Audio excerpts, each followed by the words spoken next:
तर नमस्कार ताईंनो, तुमच्यासाठी एक नवीन अपडेट आलेली आहे, ती तुम्ही बघू शकता। लाडक्या बहिणींना 2100 रुपयांचा वाढीव हप्ता कधी मिळणार असा सवाल विचारला जातो आणि याच पार्श्वभूमीवर मंत्री गुलाबराव पाटलांचे एक वक्तव्य समोर आले। लाडकीला 2100 रुपयांचा हप्ता मिळावा की आमची सुद्धा मागणी असं गुलाबराव पाटलांनी म्हटलं। तसंच लाडक्या बहिणी नाराज नसून एप्रिलचा हप्ता अक्षय तृतीयेला मिळणार असं गुलाबराव पाटलांनी सांगितलं।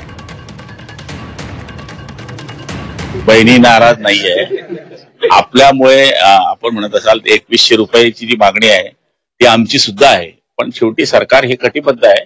सरकार येऊन अजून 100 दिवस पूर्ण होत आहे। बहिणींची मागणी पुढच्या काळामध्ये टप्प्याटप्प्याने पूर्ण होईल। 2100 रुपये मिळाले असते सीएम म्हणून नाही, 3 जणांनीच ती मागच्या काळात योजना केली आहे, 3 जणच 2100 करतात। पण आता सीएम बदलले, पण मात्र 1500 मिळत आहे, महिला नाराज आहे।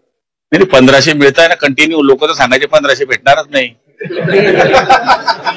मिळत आहे, सरकार आल्यावर पण मिळत आहे आणि अक्षय तृतीयेच्या मुहूर्तावर मिळत आहे आता।